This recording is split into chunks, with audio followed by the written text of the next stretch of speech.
الحمد للہ وکفا والصلاة والسلام علی عباده الذین اصطفى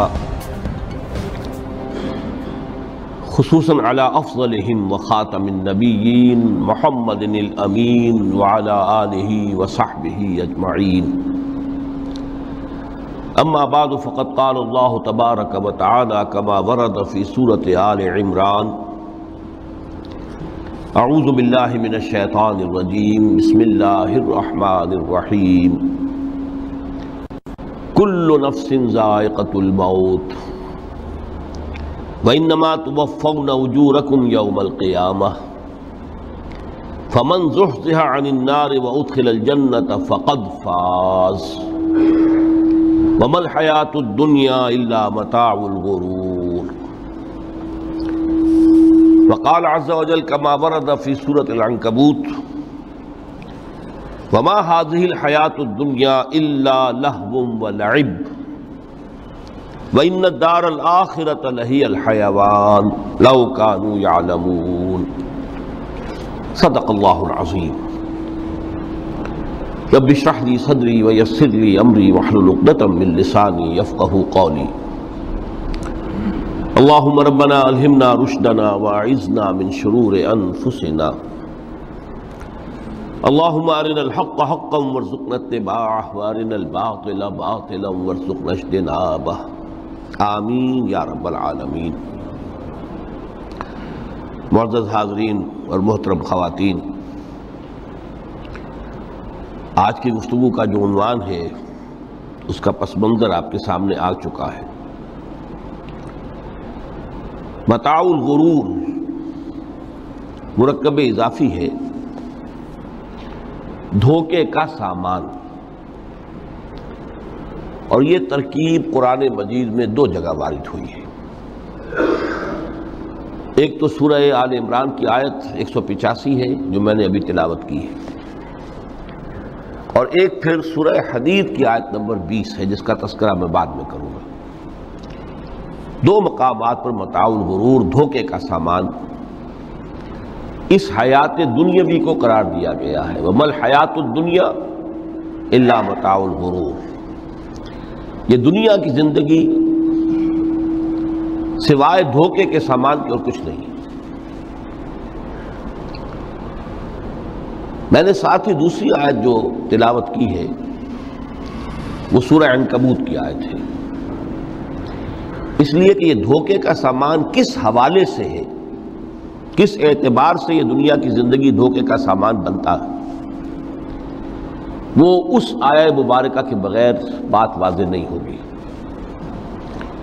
وَمَا هَذِهِ الْحَيَاةُ الدُّنْيَا إِلَّا لَهْوٌ وَلَعِبٌ، یہ دنیا کی زندگی تو سوائے کھیل اور تماشے کے اور کچھ نہیں۔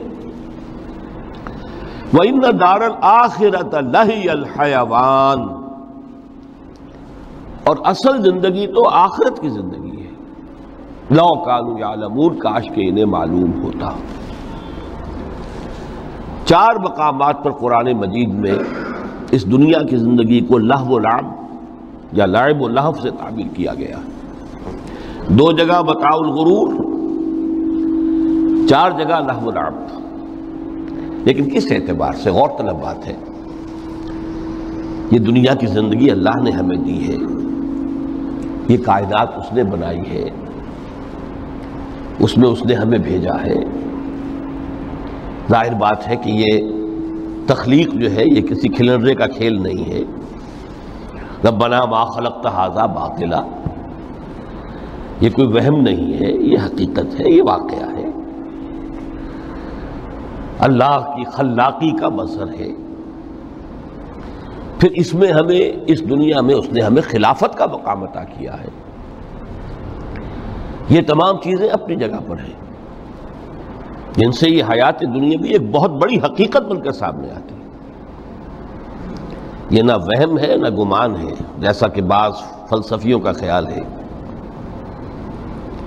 حقیقت ہے، واقعہ ہے، ٹھوس ہے، محسوس ہوتی ہے، اس کا دکھ اور کرب بھی محسوس ہوتا ہے، اس کی مسرت اور خوشی بھی محسوس ہوتی ہے۔ اور پھر یہ کہ ایک ایسی شے جس کے لیے اللہ تعالیٰ نے ایک خلیفہ پیدا فرمایا، انی جاعل فی الارض خلیفہ، خلافت کا یہ تاج جو ہے حضرت آدم اور ان کی نسل کے سر پر رکھا۔ تو اس معنی میں یقیناً یہ حقائق ہیں، ان کو دھوکے کا سامان کس اعتبار سے کہا؟ اگر تو حقیقت زندگی کا تصور ہمارے سامنے واضح رہے، جس کو علامہ اقبال نے کہا ہے خوبصورتی کے ساتھ، تو اسے پیمانہ امروز و فردا سے نہ ناپ، جاویداں پہم دواں ہر دم جواں ہے زندگی۔ یہ جو اللہ کی خلاقی کا نقطہ عروج ہے انسان، کلائمیکس آف ہز کریشن، قرآن مجید میں کہا گیا خلقتہ بیدی، میں نے اسے اپنے دونوں ہاتھوں سے بنایا۔ وَلَقَدْ كَرَّمْنَا بَنِي آدَمَ وَحَمَلْنَاهُمْ فِي الْبَرِّ وَالْبَحْرِ وَرَزَقْنَاهُمْ مِنَ الطَّيِّبَاتِ وَفَضَّلْنَاهُمْ عَلَى كَثِيرٍ مِّمَّنْ خَلَقْنَا تَفْضِيلًا۔ یہ اس کی شان ہے، اس کے بارے میں دو جگہ فرمایا فَإِذَا سَوَّيْتُهُ وَنَفَخْتُ فِيهِ مِن رُوحِي، یہ روحی مرکب اضافی، خاص اللہ اپنی ذات کی طرف اس روح کو منسوب کر رہا ہے جو حضرت آدم میں پھونکی گئی، روحی۔ جب میں اس میں اپنی روح میں سے پھونک دوں فَقَعُوا لَهُ سَاجِدِينَ، تو گر پڑنا اس کے سامنے سجدے میں۔ اور آپ کو معلوم ہے قرآن مجید میں کس شد و مت سے اور کس تکرار کے ساتھ یہ بات واضح کی گئی کہ تمام ملائکہ سجدے میں گر گئے، نو ایکسیپشن۔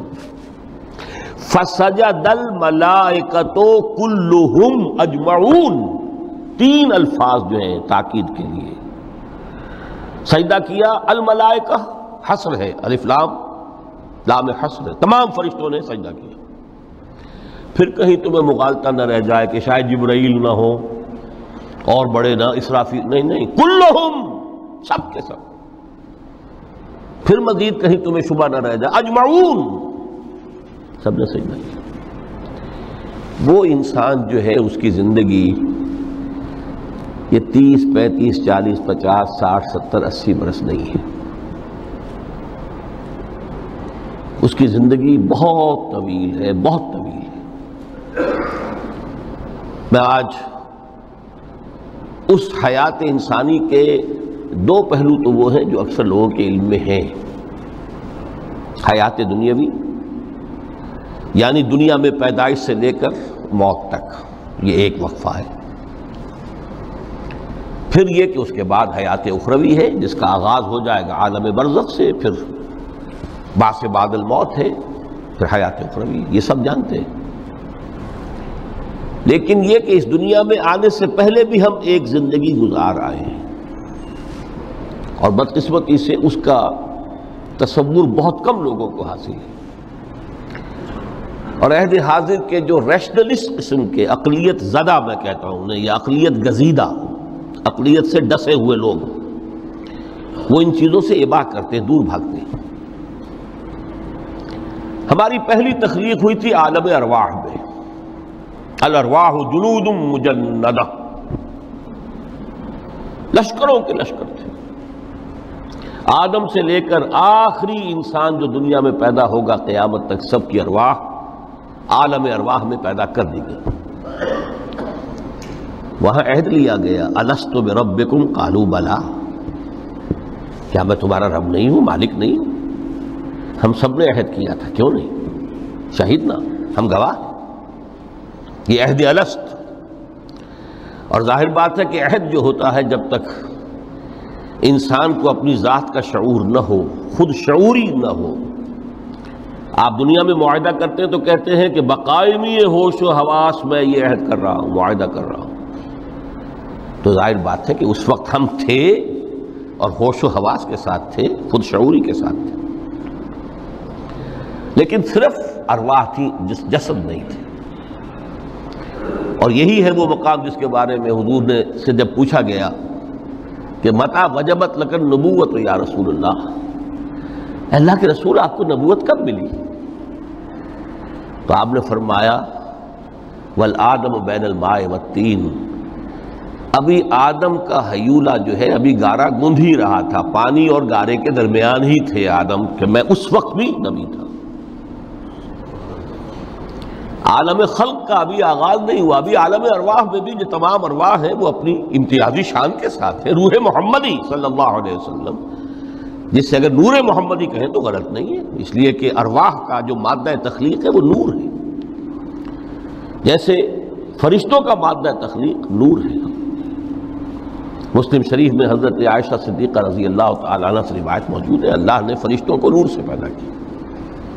روح، فرشتے روح ہیں، ارواح ہیں، روح القدس، روح الامین، اور ارواح انسانیہ بھی روح ہے، یہ سب ان کا مادہ تخلیق نور ہے۔ اس وقت ہم پیدا کیے گئے، صرف ارواح کی شکل میں ہم سے عہد لیا گیا اور پھر سلا دیا گیا۔ یہ پہلی موت تھی جو ہم پر وارد ہوئی ہے اس دنیا میں آنے سے پہلے، اس لیے کہ سورہ مومن کی ایک آیت میں فرمایا گیا ہے کہ جہنم میں لوگ جو ہیں فریاد کریں گے، ربنا امتنا اثنتین واحییتنا اثنتین فاعترفنا بذنوبنا فہل الی خروج من سبیل۔ اے اللہ تو نے ہمیں 2 مرتبہ مارا، 2 مرتبہ زندہ کیا، تو اب 1 مرتبہ اور صحیح، کہ یہاں سے نکلنے کا بھی کوئی راستہ ہے کہ نہیں؟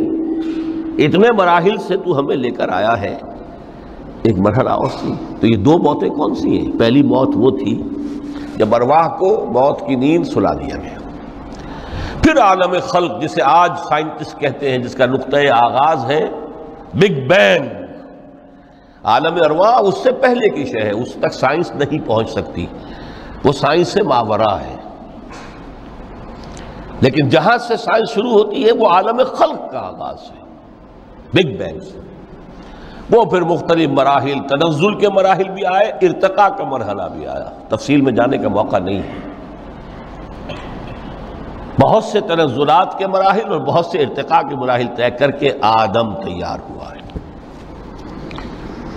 حضرت بیدل نے رحمت اللہ علیہ بہت خوبصورت شعر کہا ہے، ہر 2 عالم خاک شد تا بست نقش آدمی، اے بہار نیستی از قدر خود ہوشیار باش۔ یہ پوری جو بھی کائنات کا جو سلسلہ شروع ہوا، بگ بینگ، اور بہت بڑے بڑے جو ناری کرے تھے جن کی کہ حرارت کا جب تذکرہ کرتے ہیں سائنسدان تو trillions and trillions of foreign height, یہ ان کی اس وقت اس کی جو حرارت کا عالم تھا۔ لیکن پھر وہ ٹھنڈے ہوئے، کچھ اس میں سے کچھ، پھر خاک کی تہ جو ہے زمین کے اس کرے پر آئی، ہر 2 عالم خاک شد۔ یہاں سے اب آدم کا حیولہ تیار ہوا، تا بست نقش آدمی۔ اس کے بعد ارتقائی مراحل ہیں، اور پھر آدم کی وہ روح جو کولڈ سٹوریج میں تھی، جب وہ لا کر پھونکی گئی ہے، جسد آدم جو ہے وہ مسجود نہیں تھا، مسجود تو تب بنا ہے جبکہ اس میں روح آدم وہ لا کر پھونک دی گئی۔ فَإِذَا سَوَّيْتُهُ وَنَفَخْتُ فِيهِ مِن رُوحِي فَقَعُوا لَهُ سَاجِدِينَ۔ یہاں سے حیات دنیاوی کا آغاز ہو گیا۔ پھر وہ سلسلہ تناسل ہے، آدم اور حوا کی نسل میں سے ہر بچہ 4 ماہ کے بعد جب اس کا ایک حیولہ رحم مادر میں تیار ہو جاتا ہے، حدیث ہے متفق علیہ عبداللہ ابن مسعود سے رضی اللہ تعالی عنہ، اور جس کے اندر آغاز میں وہ کہتے ہیں کہ حضور نے ہمیں یہ بتایا، وَهُوَ الصَّادِقُ الْمَصْدُوقُ، دیکھنا تم کہیں شک میں نہ پڑ جانا، محمد کون ہے؟ الصادق المصدوق، جو سچے ہیں، جن کی سچائی کی اللہ گواہی دیتا ہے، کہ رحم مادر میں 40 دن تم نطفے کی شکل میں ہوتے ہو، پھر 40 دن علقہ کی شکل میں ہوتے ہو، پھر 40 دن تو مضغہ کی شکل میں ہوتے ہو، پھر اللہ تعالیٰ فرشتے کو بھیجتا ہے جو اس میں روح پھونکتا ہے۔ وہی عمل جو آدم کے جسد حیولہ کے ساتھ ہوا تھا، ہر ابن آدم اور بنت آدم کے لیے وہی عمل ہے کہ جو رحم مادر میں 4 مہینے کے بعد دہرایا جاتا ہے۔ یہاں سے حیات دنیاوی شروع ہوئی، پھر موت، یہ دوسری موت ہے۔ اب پہلی موت تو وہ تھی، لیکن دوسری موت یہاں سیپریشن ہو جائے گی، جو زمین سے آیا تھا تخلیقی مادہ وہ جسم میں گیا، جسم زمین میں گیا، گل سڑ کر ختم ہوا۔ جو وہاں سے روح آئی تھی وہ اس زمینی وجود کا جو لب لباب ہے، جان نفس، اس کو لے کر اپنے ساتھ، اور وہ جائے گی عالم بالا کو۔ پھر یہ ایک وقفہ ہے، پھر بعث بعد الموت ہے۔ تو احیاء بھی دو ہو گئے، ایک مرتبہ پہلی موت کے بعد زندہ کیا اس عالم میں، آنکھ کھلی اس عالم میں ہماری، یہ پہلا احیاء تھا۔ کیف تکفرون باللہ وکنتم امواتا فاحیاکم ثم یمیتکم ثم یحییکم ثم الیہ ترجعون۔ دوسرا احیاء وہ ہوگا قیامت کے دن، بعث بعد الموت، اور پھر اس کے بعد وہ زندگی ابدی زندگی ہے، ہمیشہ کی۔ یہ تصور سامنے رکھیے۔ تو یہ جو تھوڑا سا وقفہ، یہ تو زندگی بہت طویل ہے، تو اسے پیمانہ امروز و فردا سے نہ ناپ، جاوداں پہم دماں ہر دم جواں ہے زندگی۔ اس میں یہ وقفہ جو ہے، خلق الموت والحیات لیبلوکم ایکم احسن عملا، یہ اس جسد کے ساتھ اس روح کا اتصال، اور یہ 30 40 50 60 70 80 100 برس کی عمر، یہ ایک وقفہ ہے، یہ امتحانی وقفہ ہے، تمہیں جانچا جا رہا ہے، پرکھا جا رہا ہے۔ ایکم احسن عملا، اس کو بھی اقبال نے اسی نظم میں خوب بیان کیا ہے کہ قلزم ہستی سے تو ابھرا ہے مانند حباب، اس زیاں خانے میں تیرا امتحان ہے زندگی۔ اب اگر تو دو چیزیں انسان پر واضح رہیں، اور نہ صرف واضح رہیں، مستحضر رہیں۔ واضح تو ہو جاتی ہے ایک چیز، پھر آدمی بھول جاتا ہے، تو کوئی فائدہ نہیں دیتا اس کے۔ مستحضر ایک یہ کہ اصل زندگی آخرت کی زندگی ہے، طویل ہے۔ بل توسرون الحیات الدنیا والآخرۃ خیر وابقیٰ، کلا بل تحبون العاجلہ وتذرون الآخرہ، تم اس عاجلہ کو پسند کرتے ہو، اس دنیا کی زندگی کو تم ترجیح دیتے ہو، جبکہ آخرت ہے جو باقی رہنے والی ہے، ابدی۔ اگر تو یہ معلوم ہو، جیسا کہ سورہ عنکبوت کی آیت کے حوالے سے میں نے آپ کو آیت سنائی کہ وَمَا هَذِهِ الْحَيَاةُ الدُّنْيَا إِلَّا لَهْوٌ وَلَعِبٌ وَإِنَّ الدَّارَ الْآخِرَةَ لَهِيَ الْحَيَوَانُ لَوْ كَانُوا يَعْلَمُونَ، اصل زندگی جو ہے وہ آخرت کی زندگی ہے، کاش کہ انہیں معلوم ہوتا۔ ایک حقیقت تو یہ معلوم ہو اور مستحضر رہے کہ اصل زندگی آخرت کی زندگی ہے، اور دوسری حقیقت یہ کہ یہ دنیا کی زندگی ایک امتحانی وقفہ ہے۔ قلزم ہستی سے تو ابھرا ہے مانند حباب، اس زیاں خانے میں تیرا امتحان ہے زندگی۔ یہ مستحضر رہے تو اس کا نتیجہ کیا نکلے گا؟ انسان دنیا پرست نہیں بنے گا۔ متاع ہے دنیا، برتنے کی چیز ہے۔ وما هذه الحیات الدنیا الا متاع، برتنے کی چیز ہے، برتو اسے۔ اب میں یہاں آپ کو کچھ حدیثیں بھی سنا دینا چاہتا ہوں۔ ایک حدیث میں حضور نے عجیب نقشہ کھینچا ہے، مالی ولی دنیا، لوگوں مجھے تمہاری اس دنیا سے کیا سروکار، انما مثلی کراکب استظل تحت شجرۃ ثم راح فترکھا، میری مثال تو اس سوار کسی ہے جو تھوڑی دیر کے لیے کسی درخت کے سائے میں سستانے کے لیے رک جاتا ہے۔ وہ اس درخت کو اپنی منزل نہیں سمجھتا، اپنا گھر نہیں سمجھتا، تھوڑی دیر کا سستانا ہے، پھر وہ اس درخت کو خیر بات کہتا ہے، اپنا راستہ لیتا ہے، اپنی منزل کی طرف رواں ہو جاتا ہے۔ بس اتنا تعلق، منزل یاد رہے۔ چنانچہ ایک دوسری بڑی پیاری حدیث ہے، بہت مختصر بھی ہے، انما الدنیا خلقت لکم وانتم خلقتم للآخرہ، دیکھو یہ دنیا تمہارے لیے بنائی گئی ہے۔ خلق لکم ما فی السماوات و ما فی الارض، قرآن مجید کہتا ہے۔ اس لیے میں نے کہا تھا خلافت ہمیں دینی تھی تو سب کچھ ہمارے لیے بنایا گیا نا، یہ محفل سجائی گئی ہے ہمارے لیے، یہ سب ہمارے لیے بنایا گیا ہے، پورے عالم کو مسخر کیا گیا ہمارے لیے۔ سخر لکم، سورج بھی چاند بھی ہر چیز تمہارے لیے مسخر کی گئی ہے۔ انما الدنیا خلقت لکم، وَأَنْتُمْ خُلِقْتُمْ لِلْآخِرَةِ، لیکن تمہاری تخلیق ہوئی ہے، تمہیں بنایا گیا ہے، تمہیں پیدا کیا آخرت کے لیے۔ یہ منزل یاد رہے، میرا ٹھکانہ وہ ہے، میرا گھر وہ ہے، میری منزل وہ ہے، یہ راہ گزر ہے، یہ سفر ہے، یہ ایک وقفہ ہے، امتحانی وقفہ ہے۔ خلق الموت والحیات لیبلوکم ایکم احسن عملا۔ لیکن اب تیسری حدیث سنیے، اور یہ ہے وہ کہ جو اس دنیا کو جو میں نے شروع میں کہا تھا، بڑی ٹھوس حقیقت ہے، یہ اللہ کی تخلیق ہے، سنجیدہ تخلیق ہے، ہم نے کوئی کھیل کود کے لیے تو نہیں بنایا ہے۔ ربنا ما خلقت ھذا باطلا، حضور فرماتے ہیں الدنیا مزرعۃ الآخرہ، دنیا آخرت کی کھیتی ہے، یہاں بوؤ گے تو وہاں کاٹو گے، یہاں بوؤ گے نہیں تو کاٹو گے کیا خاک۔ اس اعتبار سے غور کیجئے، یہ دنیا اور حیات دنیاوی کا ایک ایک لمحہ ایک بڑی عظیم حقیقت بن کر سامنے آتا ہے۔ ہماری حیات دنیاوی کا ایک ایک لمحہ ابدی ہے پوٹینشلی، کیوں کہ اس میں جو کچھ ہم کما رہے ہیں اس کے نتائج ابدی زندگی پر پھیلے ہوئے ملیں گے۔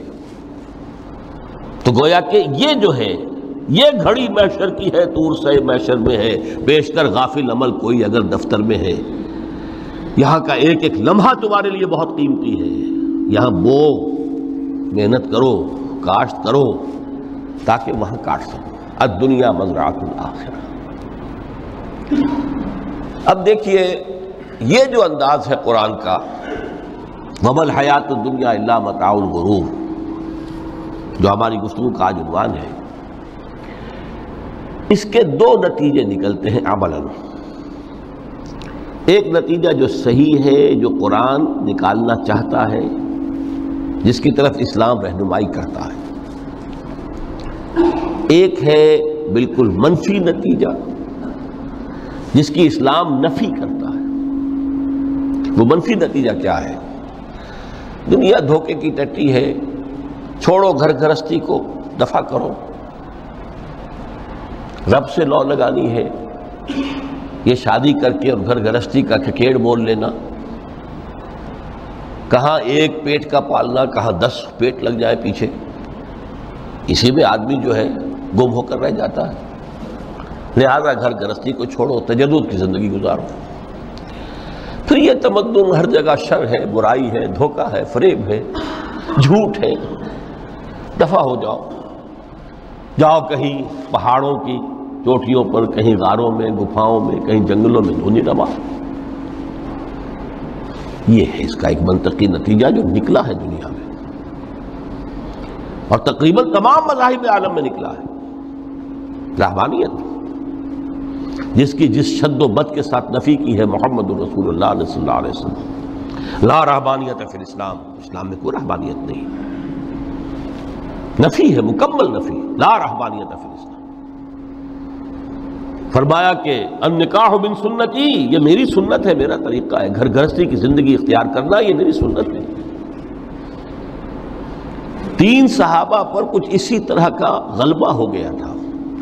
صحابہ میں ہر طرح کے لوگ تھے، ان میں وہ لوگ بھی تھے کہ جو بڑے ریشنلسٹ تھے، عقل کے حوالے سے بات سمجھنے والے۔ حضرت عمر کو ہم کہہ سکتے ہیں کہ سر خیل تھے ان کے، رضی اللہ تعالیٰ عنہ۔ کچھ درویش منش لوگ بھی تھے، کچھ پر یہ تقویٰ کا اور درویشی کا بہت زیادہ غلبہ ہو گیا تھا، مغلوب الحال ہم انہیں کہہ سکتے ہیں۔ حضرت عبداللہ ابن عمرو بن العاص رضی اللہ تعالیٰ عنہما، ایک عجیب سائملٹینیس کنٹراسٹ ہے باپ اور بیٹے میں۔ عمرو بن العاص بہت بڑے سیاستدان، مدبر، عرب نے چوٹی کے جو 3 سیاستدان پیدا کیے ان میں سے ایک عمرو بن العاص ہے، واریر، کانکرر، سیاستدان۔ لیکن عبداللہ ابن عمرو بن العاص بالکل درویش، روزانہ روزہ ساری رات کھڑے ہیں، نہ بیوی سے کوئی سروکار، نہ کسی سے کوئی سروکار۔ حضور کو اطلاع ملی، بلا لیا، جواب طلبی ہو گئی، یا عبداللہ اولم اخبر، انک تصوم الدہر وتقوم اللیل، اے عبداللہ مجھے یہ خبر دی گئی ہے تم ساری رات کھڑے رہتے ہو، روزانہ روزہ رکھتے ہو۔ کیا کہتے ہیں؟ جی حضور ایسا تو ہے۔ لا تفعل، مت کرو ہرگز۔ فإن لنفسك عليك حقا وإن لزوجك عليك حقا وإن لزورك عليك حقا، دیکھو تم پر تمہارے اس جسم کا اور نفس کا بھی حق ہے، اسے آرام بھی دو، اس کی ضروریات بھی پوری کرو، اس کی دیکھ بھال بھی کرو، یہ بھی تمہارے پاس امانت ہے اللہ کی۔ پھر تم پر تمہاری بیوی کا حق ہے۔ کسی صحابی نے دیکھا تھا حضرت عبداللہ ابن عمرو بن العاص کی بیوی کو کہ وہ بالکل جیسے کہ میلی کچیلی حالت میں تھی۔ پوچھا یہ کیا حال بنا رکھا؟ ان کا کہ آپ کے دوست کو تو کوئی غرض ہے ہی نہیں سرے سے۔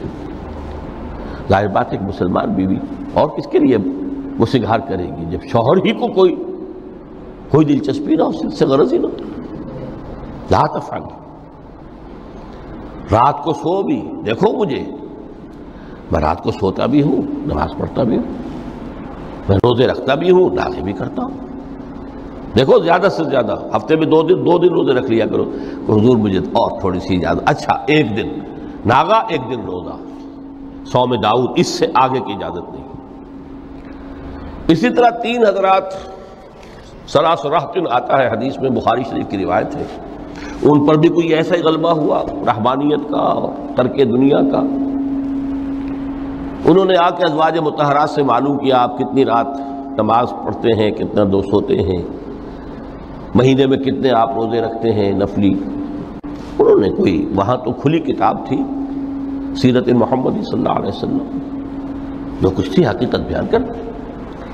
اب دیکھیے ایک عجیب ذہنیت، انہوں نے دیکھا کہ یہ تو کم ہے، ان کے اندازے کے اعتبار سے تو بہت کم ہے، لیکن یہ کہ اپنے آپ کو ذرا تسلی، حضور کی تو کوئی ضرورت نہیں ہے، آپ تو معصوم ہیں، آپ کے سے گناہ نہیں ہوا، کوئی خطا نہیں ہوئی، آپ کے لیے تو یہ اتنی عبادت ہمارے لیے تو کافی نہیں، ہم تو گناہ گار ہیں۔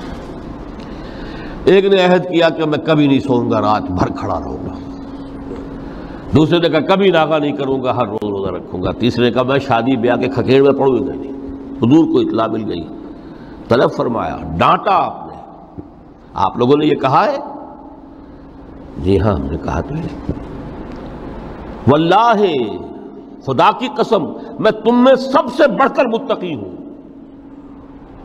لیکن میں رات کو سوتا بھی ہوں اور نماز بھی پڑھتا ہوں، روزے رکھتا بھی ہوں، ناغے بھی کرتا ہوں، میری گھر گرستی کی زندگی ہے، میری بیویاں ہیں۔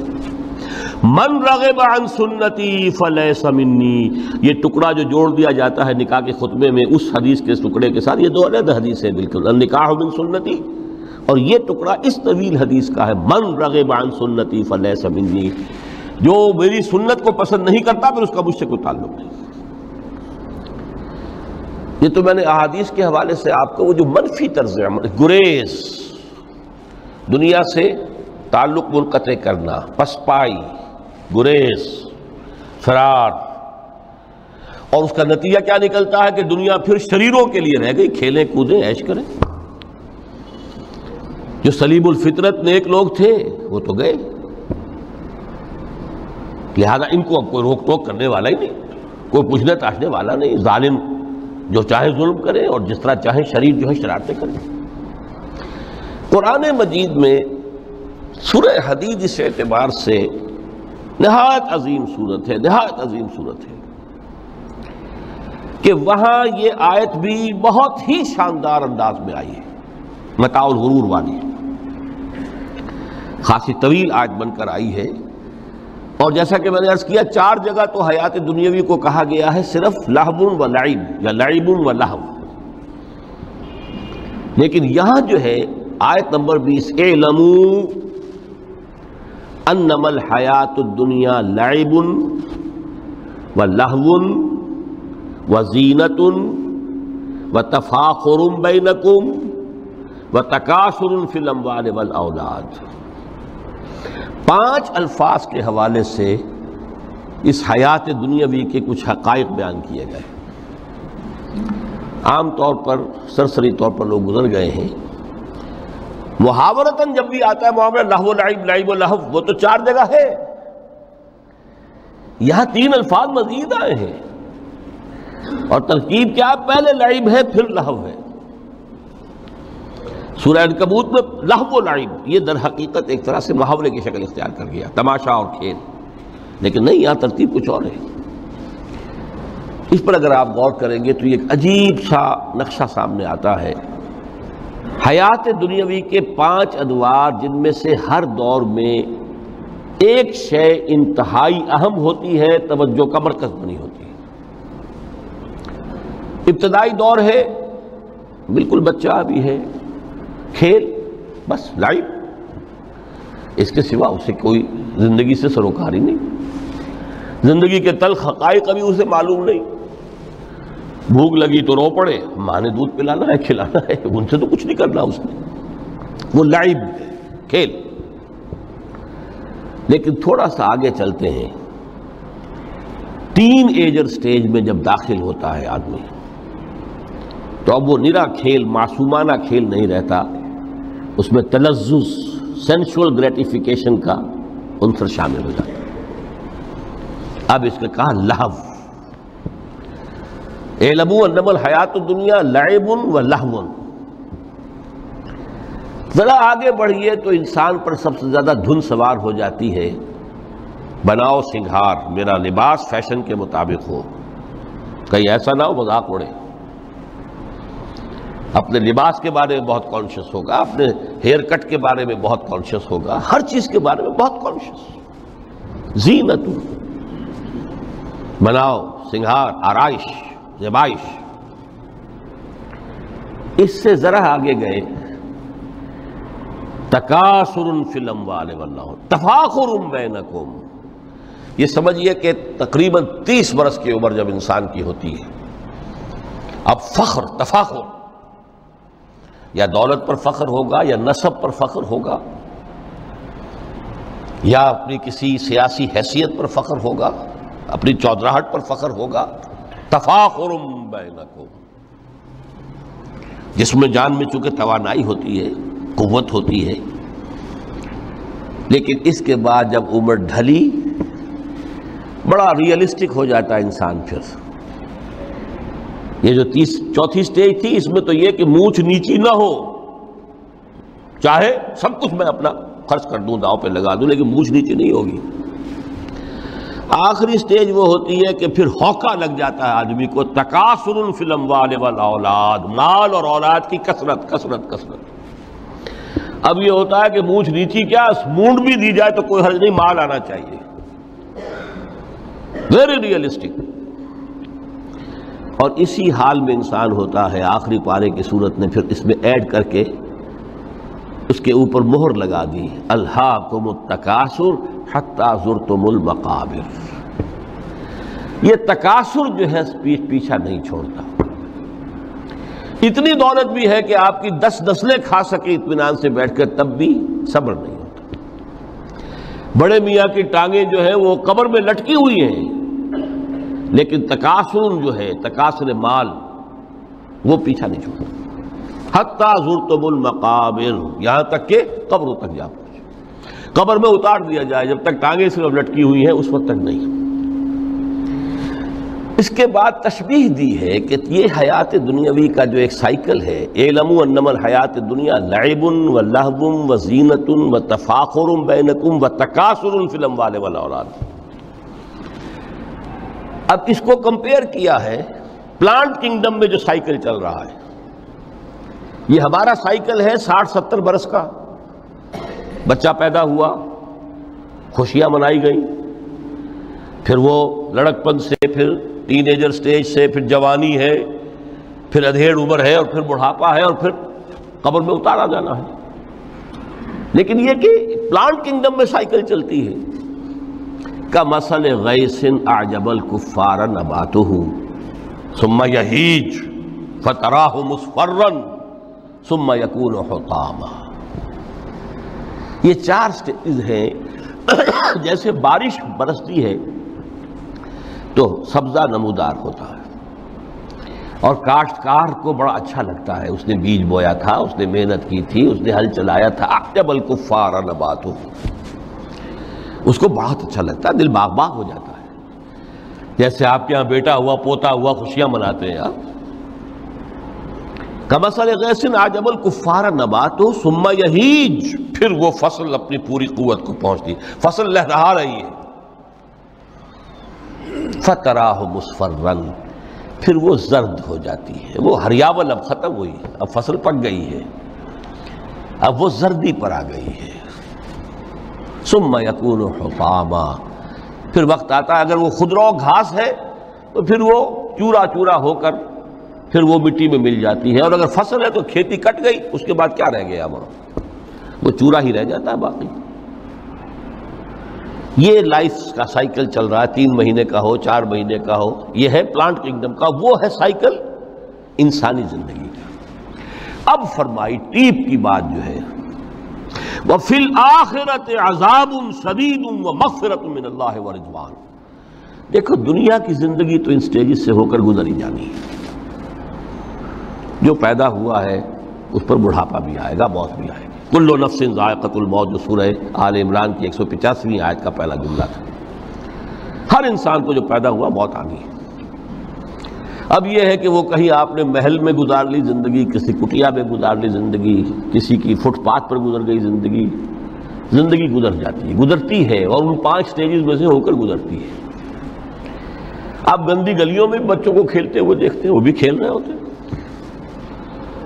نالیوں کے پانی کے اندر کھیل رہے ہوتے ہیں، ان کا بھی کھیل ہے. گندے جوہڑ میں کھیل رہے ہوتے ہیں. وہ تو ہے زندگی کی وہ سٹیج جو ہے کھیل کی ہے. کسی کے پاس بڑے قیمتی کھلونے ہیں، ان سے کھیل رہا ہے، کوئی اس طرح گلی ڈنڈا کھیل رہا ہے یا کچھ اور کھیل رہا ہے. لیکن وہ 5 سٹیجز تو آئیں گی. اعلموا انما الحیات الدنیا لعب ولہو وزینۃ وتفاخر بینکم وتکاثر فی الاموال والاولاد کمثل غیث اعجب الکفار نباتہ ثم یہیج فتراہ مصفرا ثم یکون حطاما وفی الآخرۃ عذاب شدید ومغفرۃ من اللہ ورضوان. آخرت میں جا کر یہ بائیفرکیشن ہو جانی ہے، یا تو شدید عذاب اور یا اللہ کی مغفرت اور رضا. Now the choice is yours. اما شاکرا و اما کفورا، فیصلہ تم خود کر لو. وما الحیات الدنیا الا متاع الغرور، یہاں بھی آخری الفاظ وہ ہے کہ دنیا کی زندگی دھوکے کے سوا کچھ نہیں. کیوں؟ اگر تو دنیا کی زندگی میں گم ہو گئے، جیسے کہ اقبال نے کہا ہے کہ کافر کی یہ پہچان کے آفاق میں گم ہے، اور مومن کی یہ پہچان کے گم اس میں ہے آفاق. دنیا میں رہو، طالب دنیا نہ بنو، طالب عقبہ، طالب آخرہ. دنیا میں رہو، برتو، استعمال کرو، تمہارے لیے پیدا کیا گیا بھائی، برتو، متاع ہے، برتنے کی شے ہے. ہاں حلال اور حرام کی پابندیاں سامنے رکھو، باقی برتو. مطلوب یہ نہ ہو، مقصود یہ نہ ہو، مطلوب آخرہ ہو. انما الدنیا خلقت لکم وانتم خلقتم للآخرہ. منزل وہ رہے، مستحضر رہے، سامنے رہے کہ میں تو اجنبی ہوں، یہاں یہ میرا وطن نہیں ہے. الدنیا سجن المومن و جنت الکافر. جیسے کسی پرندے کو کسی پنجرے میں بند کر دیا گیا ہو، اس طرح ہمیں اس دنیا میں بھیج دیا گیا. اللہ کی مرضی ہے، اس نے بھیجا ہے. جب تک وہ چاہتا ہم رہیں گے یہاں، لیکن ہمارا دل یہاں نہیں لگے گا. بازار سے گزرا ہوں، خریدار نہیں ہوں. طالب دنیا نہ ہو تب تو یہ کوئی دھوکے کا سودا نہیں، وطن نہیں، بالکل نہیں. حضور نے خود فرمایا مجھے تمہاری اس دنیا میں سے فلاں فلاں چیزیں بہت پسند ہیں، اور کس قدر ریئلسٹک ہیں. آپ نے عورتوں کے بارے میں فرمایا مجھے اس دنیا سے پسند ہے عورت. کوئی تصنع اور کوئی بھی تکلف اور کوئی خلاف فطرت بات نہیں کی محمد رسول اللہ صلی اللہ علیہ وسلم. آنکھوں کی ٹھنڈک میری نماز میں ہے، مجھے خوشبو پسند ہے. عورت کی طرف بھی آپ کا رجحان تھا.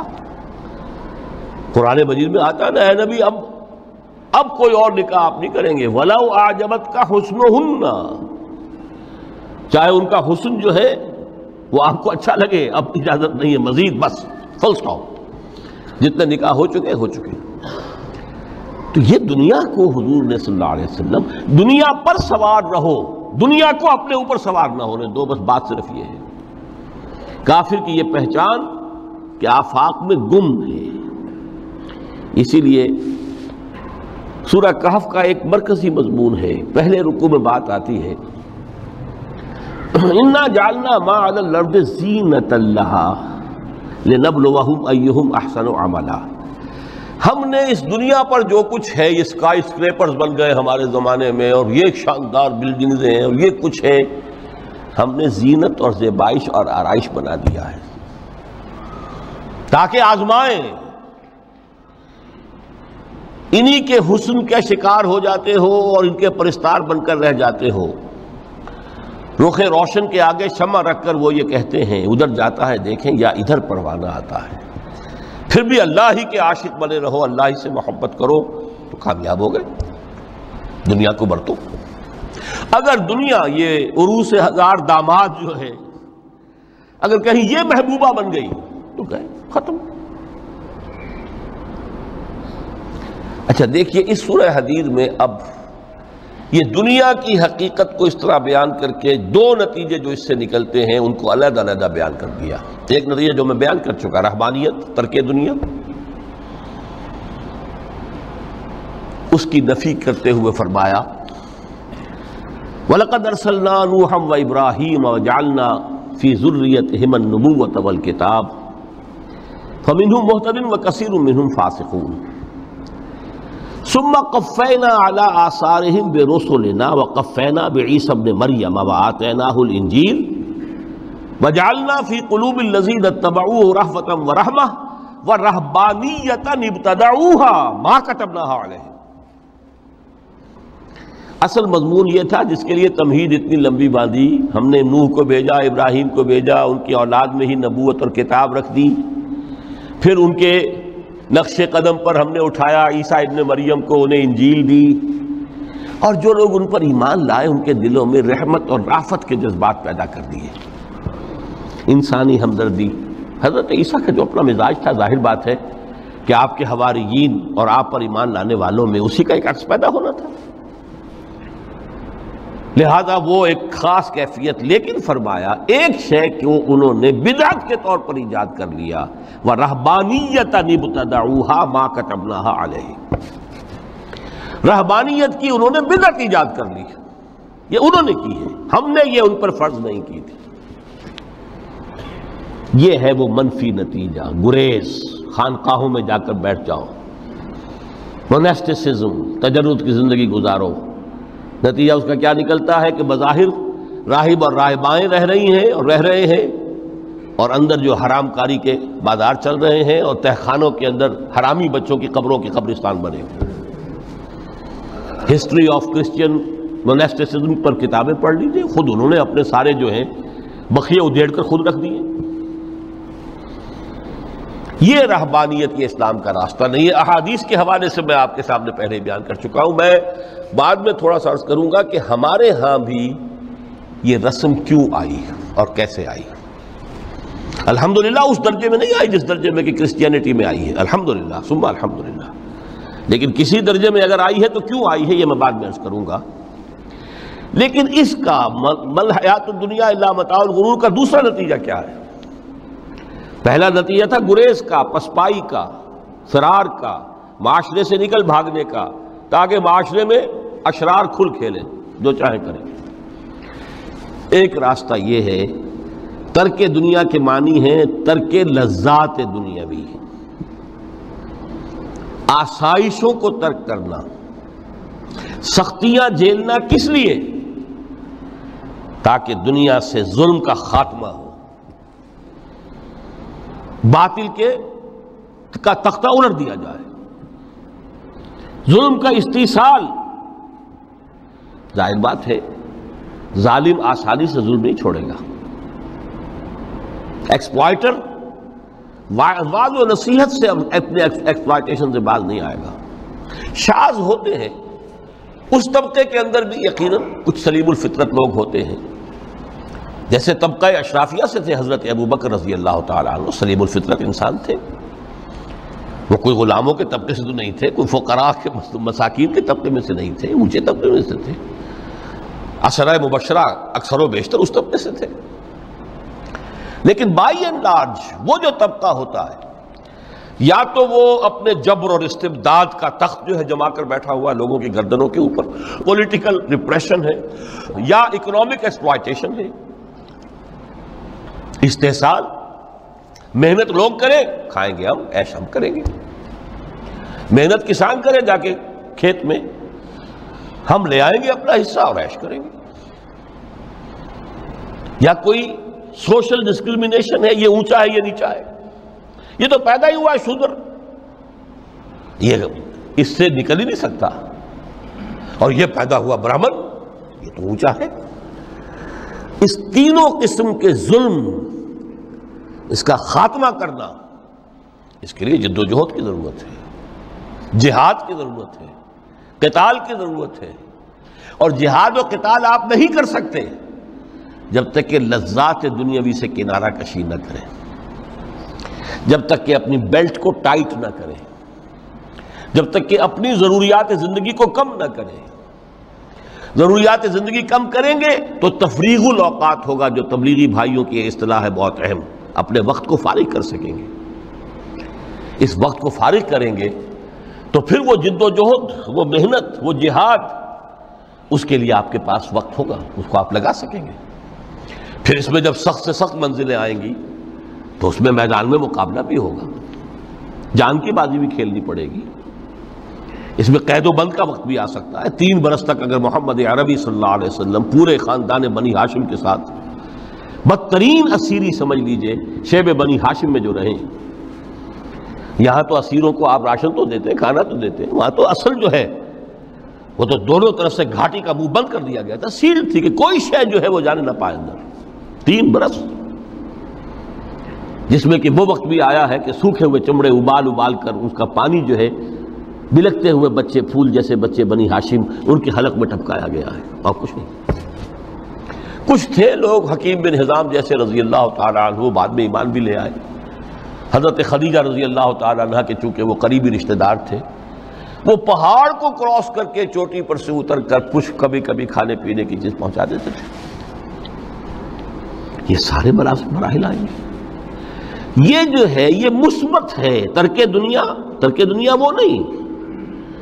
ترک دنیا سے مراد دنیا کی لذتوں سے، دنیا کی آسائشوں سے، ان سے آدمی اپنے آپ کو پیچھے ہٹائے، ان کو چھوڑے، ان کو ترک کرے، تاکہ اپنا وقت، اپنا مال، اپنی صلاحیتیں صرف کر سکے۔ کس کام کے لیے؟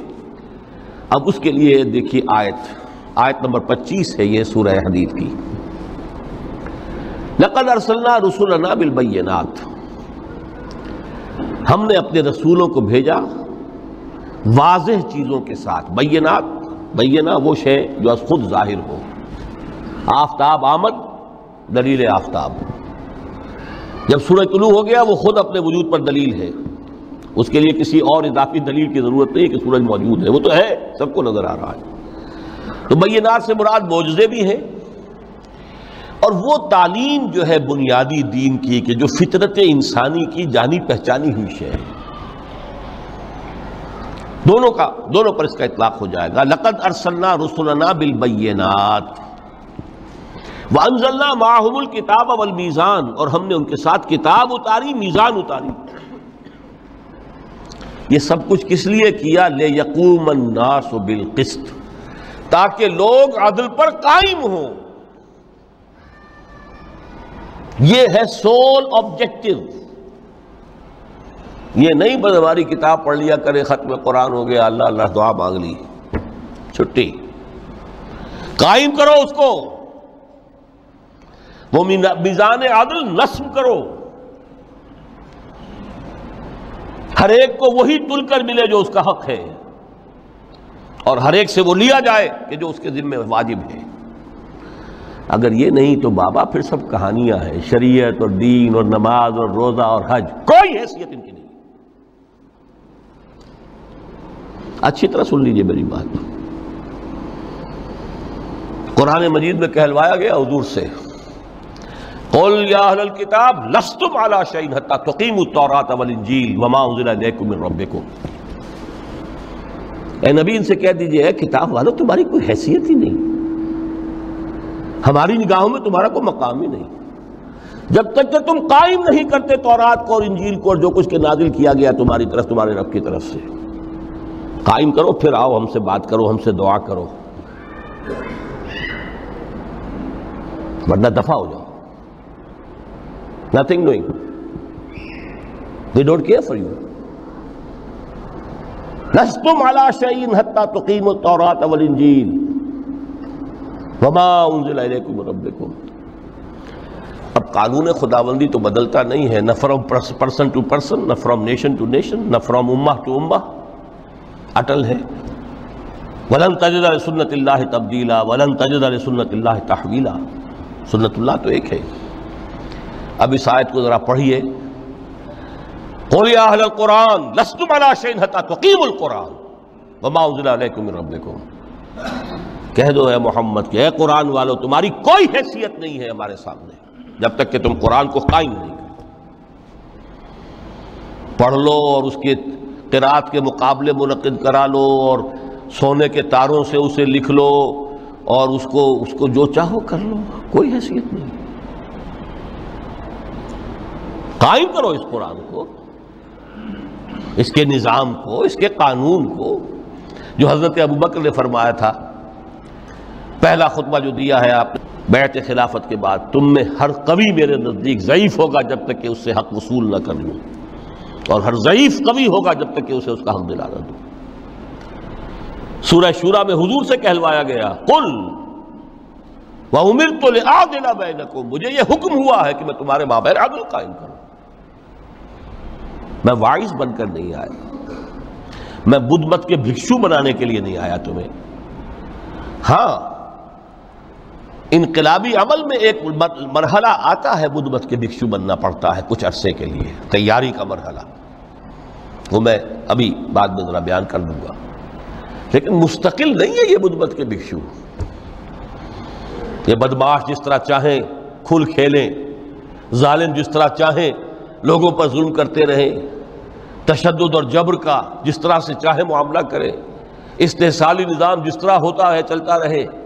شاہ ولی اللہ دہلوی رحمۃ اللہ علیہ کے الفاظ میں انسانوں کی عظیم اکثریت ڈھور ڈنگر بن جائے، صبح سے لے کے شام تک کمر توڑ دینے والی مشقت کے بعد بمشکل 2 وقت کی روٹی ملتی ہو، اس کا کبھی خیال اسے اللہ کا آئے گا؟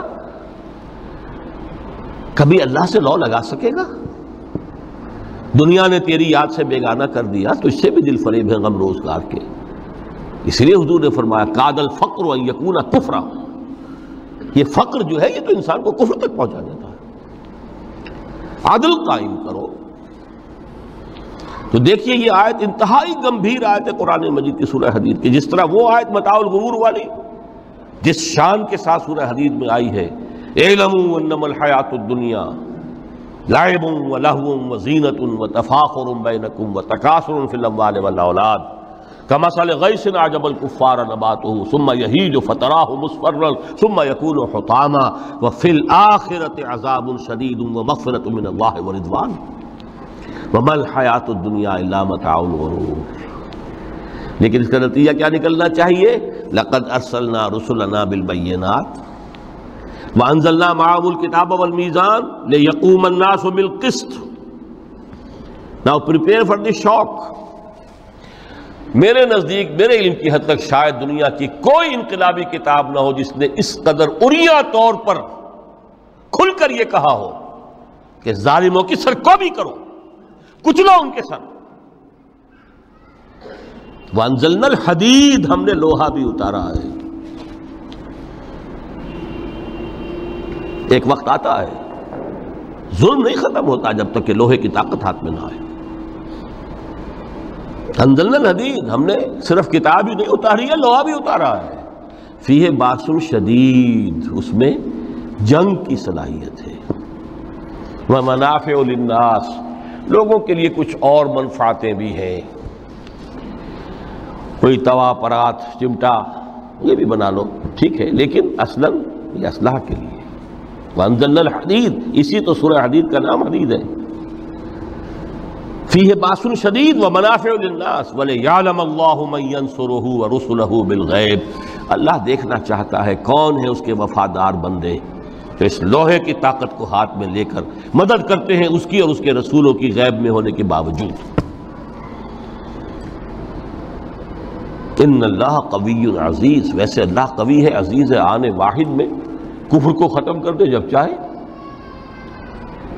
آنے واحد میں ظالم کا ظلم جو ہے وہ ختم کر کے رکھ دے، وہ سب کچھ کر سکتا ہے۔ لیکن پھر تمہاری آزمائش کیسے ہوگی؟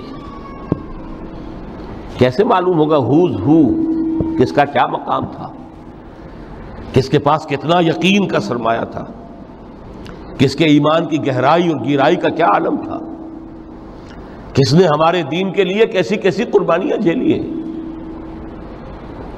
یہ ہے ترک دنیا جو موسٹ پروفاؤنڈ ہے، نتیجہ خیز ہے، خیر کو وجود میں لانے کے لیے ہے، لیکن اس کی مثالیں موجود ہیں۔ حضرت مصعب بن عمیر رضی اللہ تعالی عنہ ایام جاہلیت میں کہا جاتا ہے ان کا جوڑا جو ہے شام سے تیار ہو کر آتا تھا، جیسے کبھی مشہور ہے کہ پنڈت نہرو کا بھی کپڑے سل کر آتے تھے پیرس سے۔ موتی لال نہرو کا بیٹا، اور موتی لال نہرو وہ تھا کہ وائس رائے کی پہلی کار آئی ہے ہندوستان میں تو دوسری کار موتی لال کی آئی، اس کا بیٹا، اس کے کپڑے پیرس سے سل کر آتے تھے۔ مصعب بن عمیر کے کپڑے شام سے تیار ہو کر آتے تھے، اور وہ ہمیشہ عطر میں بسے ہوئے ہوتے تھے۔ جہاں سے گزر گئے معلوم ہوا کہ پوری گلی جو ہے وہ مہک اٹھی، معلوم ہو جائے کہ مصعب گزرا ہے یہاں سے۔ ایمان لائے محمد رسول اللہ پر صلی اللہ علیہ وسلم۔ باپ فوت ہو چکا تھا، اس کی چھوڑی ہوئی دولت تھی، ماں تھی، لیکن وہ خاندان کا نظام، چچا تھا سربراہ، وہ بدترین کافر۔ اس نے پہلے سمجھایا ہوگا 100 طریقے آزما کے، پھر آخری بار اس نے آزمایا کہ جس دولت کے اوپر تم عیش کر رہے ہو یہ تمہارے مشرک باپ کی دولت ہے، نکل جاؤ گھر سے۔ انہوں نے سمجھا تھا جیسے سورہ صافات میں آتا ہے فَأَرَادُوا بِهِ كَيْدًا فَجَعَلْنَاهُمُ الْأَسْفَلِينَ، انہوں نے حضرت ابراہیم کے بارے میں سمجھا تھا جب دیکھیں گے کہ آگ تیار ہو رہی ہے اور یہ اس میں مجھے ڈال دیں گے تو سب یہ نشہ حرن ہو جائے گا، یہ توحید وحید سب ہوا ہو جائے گی۔ لیکن ہوا کیا؟ بے خطر کود پڑا آتش نمرود میں عشق، عقل ہے محو تماشائے لبے بامن۔ اس نے تو یہ دھمکی دی تھی کہ دن میں تارے نظر آ جائیں گے مصعب کو، ناز و نام میں پلا ہوا انسان، اسے کہہ دیا جا نکل جاؤ گھر سے۔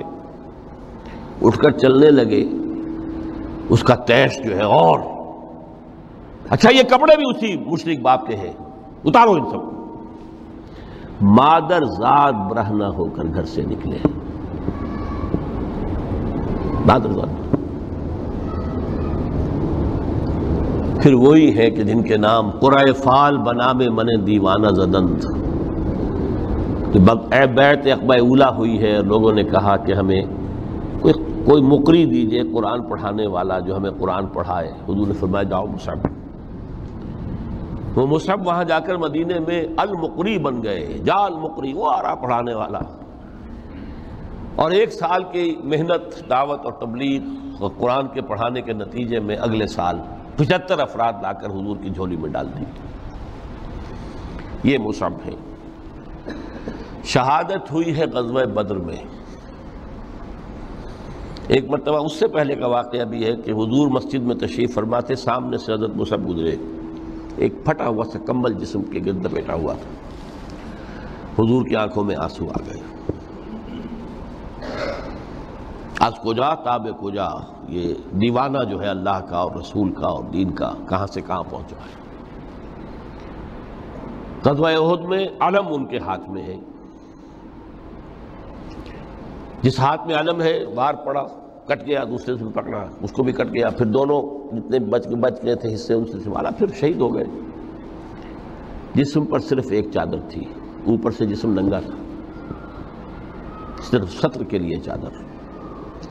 دفن کرنے لگے تو مسئلہ ہی پیش آ گیا کہ چونکہ شہید کے تو کفن جو ہے اس کا اپنا جو بھی لباس پہنا وہ شہادت کے ہو۔ حضور سے کہا گیا کہ حضور مصعب کی چادر تو اتنی چھوٹی ہے کہ سر ڈھانپتے ہیں تو پیر کھل جاتے ہیں، پیر ڈھانپتے ہیں تو سر کھل جاتے ہیں۔ فرمایا سر کو چادر سے ڈھانپ دو اور پیروں پر اذخر گھاس لا کر ڈال دو، یہ آخری لباس نصیب ہوا ہے۔ یہ ترک دنیا ہے۔ ترک دنیا بئی معنی مثبت عمل کے لیے، جہاد کے لیے، قتال کے لیے، اللہ کی راہ میں جد و جہد کے لیے اپنے معاشی معاملے کو پیچھے رکھنا، کم کرنا، کم سے کم تر کرتے چلے جانا، اور زیادہ سے زیادہ وقت، زیادہ سے زیادہ مال، زیادہ سے زیادہ صلاحیت نکالتے چلے آنا دین کی جد و جہد کے لیے۔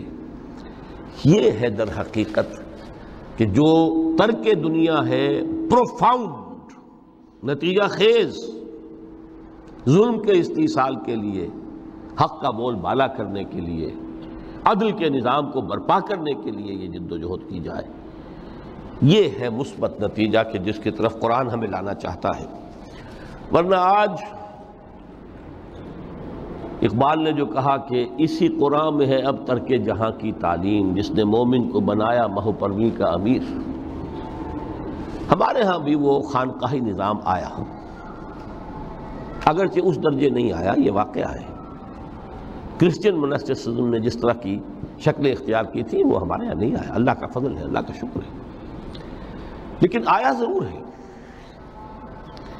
وہ چیزیں مراقبے ہیں، ذکر ہیں، اشغال ہیں، پھر یہ کہ اس کے لیے یہ لطائف ہیں، جہاں حضور نے نہیں سکھایا کہ 5 لطائف ہیں، 6 لطائف ہیں، ہر ایک کی کوئی روشنی علیحدہ ہے، کوئی نیلی ہے، کوئی پیلی ہے، ٹھیک ہے، ہوگی، میں یہ نہیں کہتا کہ نہیں ہے۔ آکلٹ سائنسز کی اپنی ایک حقیقت ہے، لیکن ہمیں اس سے روک دیا گیا۔ یہ چیزیں ہمارے ہاں کیوں آئی ہیں؟ یہ ہے اصل میں کچھ لوگ جو اس پورے تصوف کے سلسلے کو کہہ دیتے ہیں کہ یہ ہے ہی خلاف اسلام اور یہ غلط ہے اور یہ بالکل ایک نیا دین ہے۔ نہیں، یہ بات نہیں، پوری ہمدردی کے ساتھ سمجھنا چاہیے کہ یہ کیوں آیا۔ دیکھیے، اصل جو سلوک محمدی تھا صلی اللہ علیہ وسلم، جو تصوف محمدی تھا، وہ تو یہ تھا جہاد، دعوت، جہاد، دین کا غلبہ، تن من دھن لگا دو۔ اسی میں ترک دنیا بھی آ گیا، اس لیے فرمایا لا رہبانیت فی الاسلام الا جہاد فی سبیل اللہ۔ اسلام کی رہبانیت یہی جہاد فی سبیل اللہ ہے۔ آخر لذتیں چھوڑنی پڑتی ہیں نا، گھروں کی آسائشیں چھوڑیں گے تبھی تو جائیں گے، میدان میں آئیں گے۔ اس حوالے سے جب خلافت راشدہ کا نظام ختم ہوا اور اب ایک ملوکیت کے دور کا آغاز ہو گیا، 3-4 اٹیمپٹس ہوئی ہیں اس کو ٹھیک کرنے کی۔ حضرت حسین ابن علی رضی اللہ تعالیٰ عنہ میدان میں آئے، شہید ہو گئے، دنیاوی اعتبار سے ناکام ہو گئے۔ عبداللہ ابن زبیر آئے رضی اللہ تعالیٰ عنہ، کچھ تھوڑی سی کامیابی ہوئی، سسٹین نہیں کر سکے، وہ بھی شہید کر دیے گئے۔ پھر حضرت زید آئے، پھر نفس زکیہ آئے، کوئی کوشش کامیاب نہیں ہوئی۔ اس نتیجے پر پہنچ گئے کہ یہ تو اب جو حکومت کی چھت ہے یہ تو ہے، اس کو تو اب ہم نہیں ہٹا سکتے۔ جب حکومت کو چھت کو نہیں ہٹا سکتے تو اب جہاد اور قتال کا راستہ تو بند ہو گیا ہے۔ تو مسلمان نا کلمہ گو ہے، چاہے خود فاسق و فاجر بھی ہوں، لیکن نافذ تو شریعت کے احکام کر رہے ہیں۔ اس حوالے سے ہاتھ بندھ گئے۔ اس وقت پھر یہ ہے کہ جو تزکیہ نفس کے لیے یہ طریقے اختیار کیے گئے، شارٹ آف جہاد فی سبیل اللہ، شارٹ آف قتال فی سبیل اللہ۔ یوں سمجھیے کہ اگر کوئی درخت جو ہے یہاں پر آپ اس کو اگائیں تو چھت تک تو وہ جائے گا، لیکن چھت کے اوپر چھت کو پھاڑ تو نہیں سکتا نا، وہ پھر مڑ جائے گا۔ یہ ڈیفلیکشن ہوئی ہے ہمارے ہاں، جس سے کہ یہ خانقاہی نظام وجود میں آیا۔ کچھ خیر تو لوگوں کو سکھاتے رہو، کچھ تزکیہ نفس کی تعلیم تو دیتے رہو، اور ان میں پھر یہ ہے کہ مشرق اور مغرب سے آنے والے نظریات اور طریقے جو ہیں وہ بھی شامل ہو گئے۔ ہندوستانی جو تصوف کے مختلف یہاں پر معاملات تھے، اور ادھر سے یونانی اور نیو پلیٹونک وہ نظریات آ گئے۔ لیکن آج کا دور جو ہے وہ سمجھ لیجئے 2 اعتبارات سے بہت مختلف ہو چکا ہے۔ اب پھر ضرورت ہے سلوک محمدی کی صلی اللہ علیہ وسلم۔ کیوں؟ اگرچہ حکومت مسلمانوں کی ہے لیکن اسلامی قانون نافذ نہیں ہے۔ اس وقت یہ تھا کہ حکومت مسلمانوں کی تھی، اگرچہ وہ اس معنی میں آئیڈیل اسلامی حکومت نہیں تھی کہ امرہم شورا بینہم، مسلمانوں نے منتخب کیا ہوتا، نہیں، وہ ایک موروثی نظام چل پڑا، ایک قبیلے کی عصبیت جو ہے وہ اس کے پشت پناہ بن گئی، ایک نظام چل رہا ہے، لیکن قانون اسلام کا نافذ تھا، قاضی تھے، مفتی تھے، فیصلے وہی ہو رہے تھے۔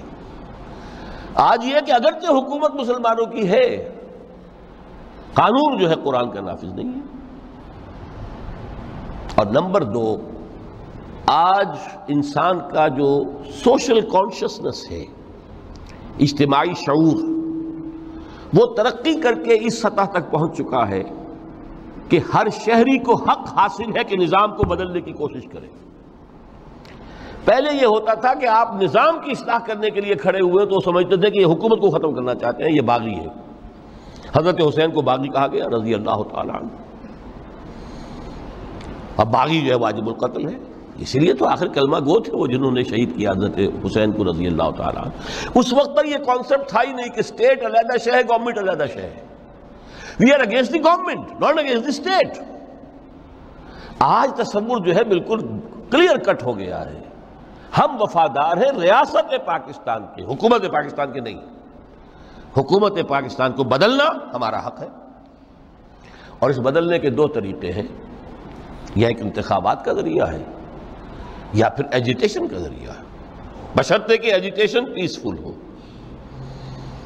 توڑ پھوڑ نہ ہو، کسی کی جان اور مال اور پراپرٹی کو کوئی نقصان نہ پہنچایا جائے، خود مرنے کو تیار ہو جائے، گولیاں چلیں، جیلوں میں جائیں، ایجیٹیٹ کریں، اگر جیلیں بھر جائیں گی، اگر گولیاں مار مار کر جو ہے فوج ایک وقت میں آ کر کہہ دے گی، جیسے کہ بھٹو کے زمانے میں کہہ دیا تھا، جبکہ اس نے کہا تھا کہ میری کرسی بہت مضبوط ہے، لیکن جب بریگیڈیئر محمد اشرف گوندل ہی ٹک دی لیڈ، پھر 3 اور آگے بریگیڈیئر ان کے ساتھ مل گئے، we are going to shoot no more, go and have a political settlement. اپنی قوم کے اوپر کہاں تک ہم گولیاں برسائیں گے؟ Who are they? They are our kith and kin, we are not an occupation army. Jallianwala Bagh میں اگر 5000 مر گئے یا جتنے بھی مرے تھے، جنرل ڈائر کو کائے کا دکھ؟ وہ ہندو تھے یا مسلمان تھے یا سکھ تھے؟ ہندوستانی تھے۔ لیکن یہاں تو جن کو ہم مار رہے ہیں وہ کون ہیں؟ پاکستانی ہے۔ ہو سکتا ہے جو گولی چلا رہا ہے اسی کا کوئی بھانجا بھتیجا جو ہے اس موب کے اندر موجود ہے سامنے۔ یہ راستے دونوں اس وقت کھلے ہوئے ہیں۔ الیکشن کا پروسیس جو بھی لوگ سمجھتے ہیں کہ اس کے ذریعے سے یا سمجھتے رہے ہیں، آج تو میں سمجھتا ہوں کہ وقت آ چکا ہے کہ تقریباً اس پر کنسنسس ہو چکا ہے کہ الیکشن کے ذریعے سے نظام نہیں بدل سکتا۔ چہرے بدل جائیں گے، ہاتھ بدل جائیں گے، اس لیے کہ جو بھی پولیٹیکل سوشو اکنامک سسٹم ہے، بہتر سے بہتر الیکشن بھی ہوگا تو وہی ریفلیکٹ کرے گا۔ جاگیردار ہے تو 80% جاگیردار ہی بیٹھے ہوں گے آپ کی نیشنل اسمبلی میں، تو وہ زمینداری اور جاگیرداری جو ہے اس کو ختم ہونے دیں گے۔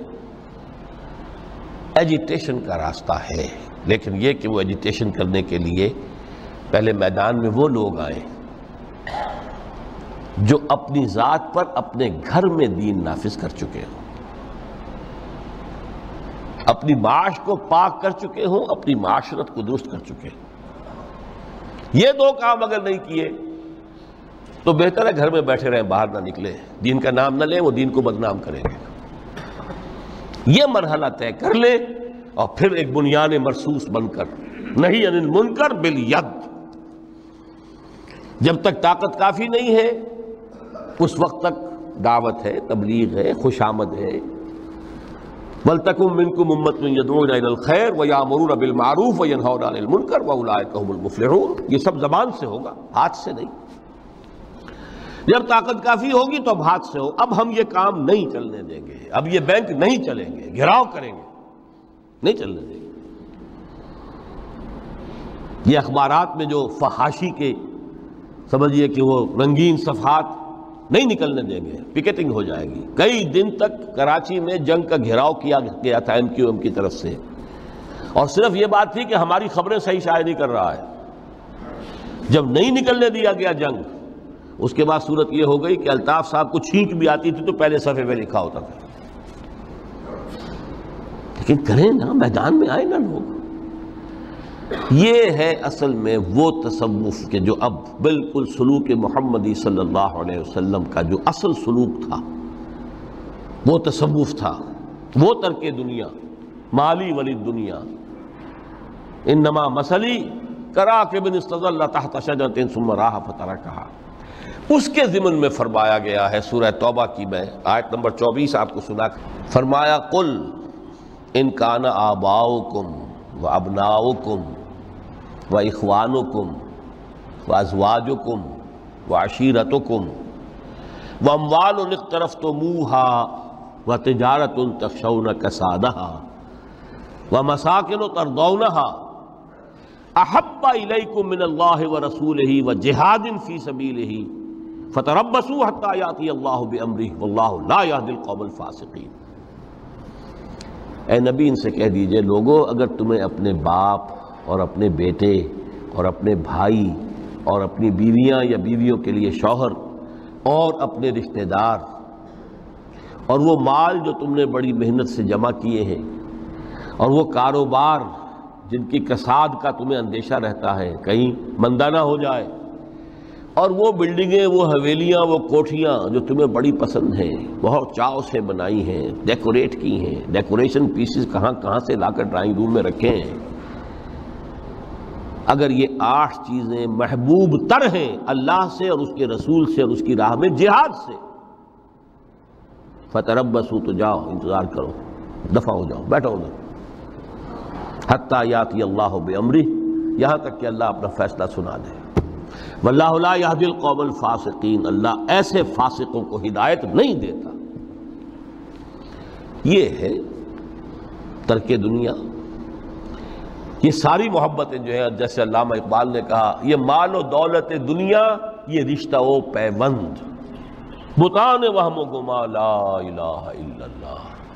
مال و دولت دنیا کی 3 چیزیں لے لی، وہ مال جو تم نے جمع کیے، ایسیٹس تمہارے، وہ کاروبار جن کا کہ تمہیں اندیشہ ہوتا ہے کہ کساد نہ ہو جائے، اور وہ تمہاری بلڈنگیں حویلیاں جو تمہیں بڑی محبوب ہیں، مال و اسباب دنیا، اور رشتہ و پیوند 5 گنوا دیے، باپ، بیٹا، بھائی، زوج یا زوجہ اور رشتہ دار۔ اگر یہ محبوب تر ہیں اللہ سے، اس کے رسول سے، اس کی راہ میں جہاد سے، تو جاؤ دفع ہو جاؤ، فتربصوا، گو اینڈ ویٹ، یہاں تک کہ اللہ اپنا فیصلہ سنا دے۔ اللہ ایسے یہ فاسق جو ہیں ان کو زبردستی ہدایت نہیں دیتا، اللہ کا قاعدہ ہی نہیں، ہدایت اس کو دیتا ہے جو طالب ہدایت ہو۔ تو متاع الغرور اس معنی میں کہ دنیا کی کوئی شے اور اس کی محبت ہمارے راستے میں بیڑی بن کر ہمارے پاؤں میں نہ پڑ جائے، اس راستے سے، دعوت دین اور اقامت دین کی جد و جہد سے، اگر یہ ہے تو یہ متاع الغرور ہے، دھوکہ ہے، فریب ہے۔ اگر یہ نہیں ہے، اس راستے پر آپ چل رہے ہیں، تو دنیا برتنے کی چیز ہے، استعمال کرو، دنیا ہی تو کھیتی ہے، یہی محنت کرو گے نا، اسی دنیا میں کوشش کرو گے، جہاد کرو گے، اسی دنیا میں دعوت اور تبلیغ کا کام کرو گے، یہی کھیتی ہے جس کی فصل تمہیں کاٹنی ہے جا کر قیامت میں۔ یہ دونوں پہلو ہمارے سامنے رہنے چاہیے۔ میں آپ حضرات کا بہت ممنون ہوں، آپ نے بہت توجہ سے میری باتوں کو سنا ہے۔ اللہ تعالیٰ جو کچھ کہا گیا ہے اس میں جو صحیح ہے، حق ہے، اس کے لیے دلوں کو کھولے، صرف ذہنوں کو نہیں، دلوں کو کھول دیں، اس لیے کہ دل کھلیں گے تو کوئی تبدیلی آئے گی۔ مولانا منظور نعمانی صاحب نے ایک دفعہ لکھا تھا بڑا پیارا جملہ کہ اصل تبدیلی دل کی تبدیلی ہوتی ہے۔ دماغ تو کرائے کا وکیل ہے، دلیلیں فراہم کر دیتا ہے، دل نے ادھر کا فیصلہ کیا، دماغ نے اسی کے لیے دلیلیں دے دی، دل ادھر جانا چاہتا، دماغ اس کے لیے دلیلیں دے دے گا۔ وکیل وہی ہے، مدعی نے کر لیا تو اس کے حق میں دلائل کے انبار ہیں، اور اگر اسی مقدمے میں کہیں مدعا علیہ نے اس وقت